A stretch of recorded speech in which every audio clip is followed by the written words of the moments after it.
അപ്പൻ ചോദിക്കില്ല. അപ്പൻ ചോദിച്ച അപ്പൻ്റെ കൂമ്പിന് കുത്തും. അപ്പൻ്റെ കൂമ്പിന് കുത്തും. അപ്പന് പേടിയാണ്. പക്ഷെ അപ്പൻ ചോദിക്കണം. തിരുവനന്തപുരത്ത് 2.5 വയസ്സുകാരിയെ പീഡിപ്പിച്ച പ്രതിക്ക് വലിയ ശിക്ഷയൊക്കെ കിട്ടി പത്രമാധ്യമങ്ങൾ ആഘോഷിക്കുകയാണ്. നിങ്ങൾക്ക് ആൺകുട്ടിയാണോ പെൺകുട്ടിയാണോ ഉള്ളത്? പ്രായപൂർത്തിയൊക്കെയായി വളർന്ന് അവരൊരു ഉത്തരവാദിത്തപ്പെട്ട നിലയിലെത്തുന്നത് വരെ അപ്പനും അമ്മയ്ക്കും ടെൻഷനാണ്. ഇപ്പോൾ എനിക്ക് ആൺകുട്ടിയാണ് അല്ലെങ്കിൽ നിങ്ങൾക്ക് പെൺകുട്ടിയാണ് എന്നൊന്നും വെച്ച് എനിക്ക് നിങ്ങൾക്കൊന്നും സമാധാനത്തോടു കൂടി ഉറങ്ങാനൊന്നും കഴിയുന്ന സാഹചര്യമൊന്നുമല്ല ഇന്നുള്ളത്. ഞാനിത് പറയാൻ കാരണം മലപ്പുറം, കണ്ണൂർ, കോഴിക്കോട്, കൊല്ലം, തിരുവനന്തപുരം ഈ 5 ജില്ലകൾ കേന്ദ്രീകരിച്ച് വമ്പൻ മാഫിയ എന്ന് പറയാൻ പറ്റില്ല, മയക്കുമരുന്നുമല്ല, അതിനേക്കാൾ ദ്രോഹികളായ, അതിനേക്കാൾ മഹാവൃത്തികെട്ടവന്മാരായ ഒരു മാഫിയ സംഘം പ്രവർത്തിക്കുന്നുണ്ട്. പോലീസിൻ്റെ ഇൻ്റലിജൻസ് പുറത്തുവിട്ട കണക്കുകളാണ്.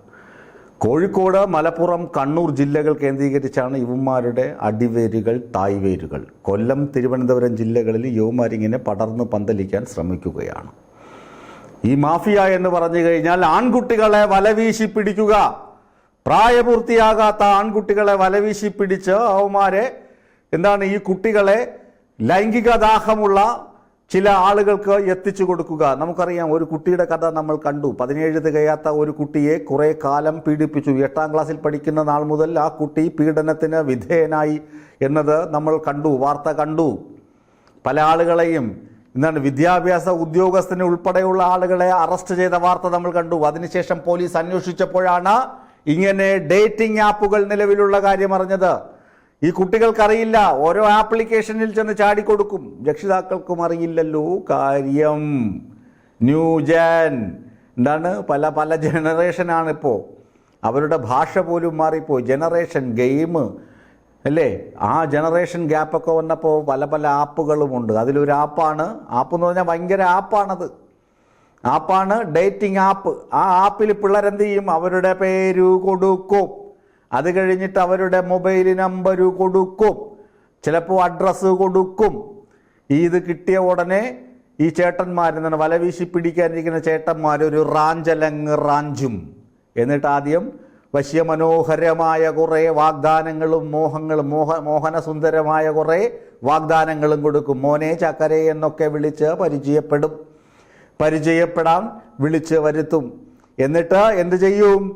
ഇങ്ങനെയുള്ള ഇംഗിതവുമായി കാത്തിരിക്കുന്നവന്മാരുടെ അന്തഃപുരങ്ങളിലേക്ക്, മെത്ത വിരിച്ച് കാത്തിരിക്കുന്നവന്മാരുടെ ഇടങ്ങളിലേക്ക് തള്ളിക്കൊടുക്കും ആൺകുട്ടികളെ.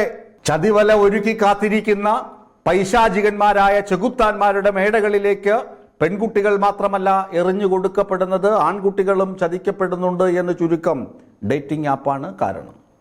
ഈ ഡേറ്റിംഗ് ആപ്പുകൾ നിരോധിക്കണമെന്ന് രക്ഷിതാക്കളും പോലീസുമൊക്കെ ആവശ്യപ്പെടുന്നുണ്ട്. പക്ഷേ വമ്പന്മാരാണ് ഇതിൻ്റെ പിന്നിൽ.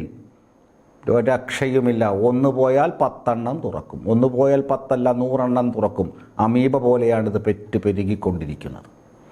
അപ്പോൾ എന്താണ് സംഭവിക്കുന്നത്? ഇതിൽ അംഗത്വം എടുത്തു കഴിഞ്ഞാൽ, ഇതൊന്ന് രജിസ്റ്റർ ചെയ്ത് കഴിഞ്ഞാൽ, ഇതൊന്ന് ഡൗൺലോഡ് ചെയ്ത് കഴിഞ്ഞാൽ കുട്ടിയെ വല വീശി റാഞ്ചി പിടിച്ച് ഇഷ്ടത്തോട് ഇരിക്കുന്ന അവൻ്റെ അന്തഃപുരത്തിലേക്ക് കുട്ടിയെ കൊണ്ട് തള്ളുന്നു. ലൈംഗിക വീഴ്ചയ്ക്ക് ഇഷ്ടമില്ലാത്ത ആളുകൾ ആൺകുട്ടികളെ കൊണ്ട് കൊടുക്കുമ്പോൾ പ്രകൃതി വിരുദ്ധ ലൈംഗികതയാണ് നടക്കുന്നത്.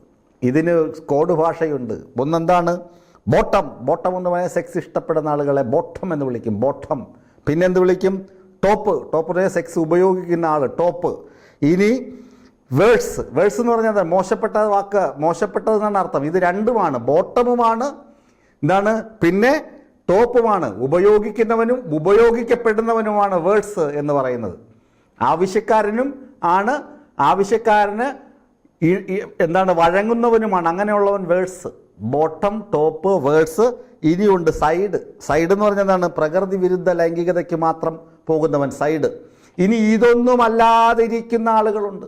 ഇതിനൊന്നും താല്പര്യമില്ല. പിന്നെ അവൻ എങ്ങനെയാണ് ഇവർ കൊടുക്കുന്നത്? പണം കൊടുക്കും. മറ്റേവന്മാർക്കും പണം കിട്ടും. പണമാണ് ഇതിൻ്റെയൊക്കെ ഒരു ബേസ്. പണം കിട്ടും, ഇഷ്ടംപോലെ പണം കിട്ടും. നല്ല കുപ്പായം ഇടാം, വാച്ച് ഇടാം, കൂളിംഗ് ഗ്ലാസ് വയ്ക്കാം, ബൈക്ക് എടുക്കാം. അങ്ങനെയൊക്കെ ഉണ്ട്. പുത്തൻ പുതിയ ബൈക്കിൽ ചെത്തി നടക്കാം, കറങ്ങി നടക്കാം, കൂളിംഗ് ഗ്ലാസ് വയ്ക്കാം, പെർഫ്യൂം അടിക്കാം, കീറിയതും മാന്തിയതുമായ ജീൻസ് ഇടാം, ഷൂസ് ഇടാം, ഇതൊക്കെ ഇടാം. അപ്പനും അമ്മയും ചോദിക്കണം, മോനെ നിനക്ക് ഇതിനെവിടെ നിന്ന് പൈസ കിട്ടി? ആരും ചോദിക്കില്ല. മോൻ എവിടെയോ പോയി അധ്വാനിച്ചുണ്ടാക്കുന്നു എന്ന് കരുതും.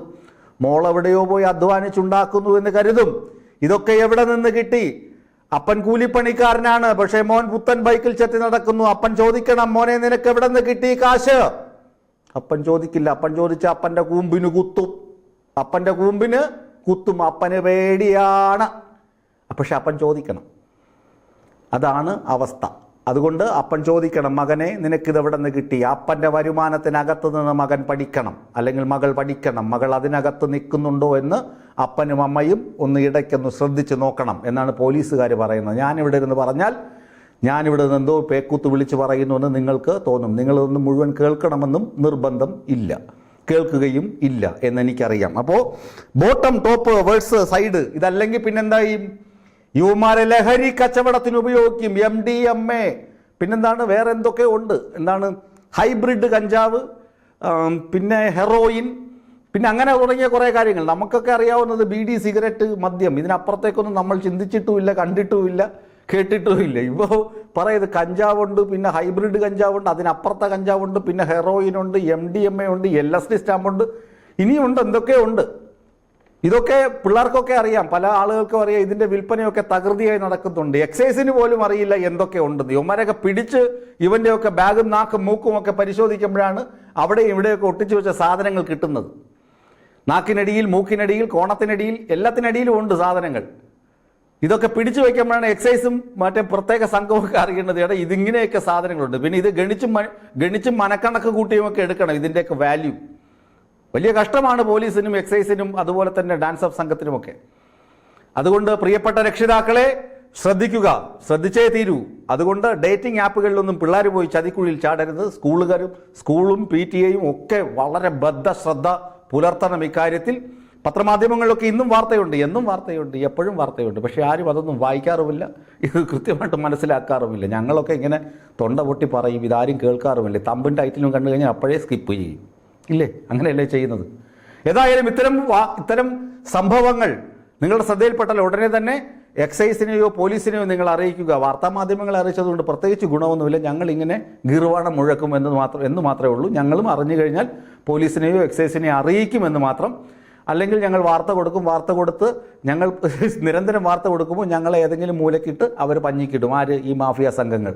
അതുകൊണ്ട് വാർത്ത കൊടുക്കുന്നതിലും ഒരു പരിധിയൊക്കെ ഉണ്ട്. ഞങ്ങളും പോലീസിനെ അറിയിക്കുകയേ ഞങ്ങൾക്ക് നിവർത്തിയുള്ളൂ. ഏതായാലും രക്ഷിതാക്കളും സ്കൂൾ അധികൃതരും കുട്ടികളുമൊക്കെ ജാഗ്രത പാലിക്കുക. ഇത്തരം ഡേറ്റിംഗ് ആപ്പുകളിൽ നിന്ന് ഒരു നിശ്ചിത അകലം പാലിക്കുക.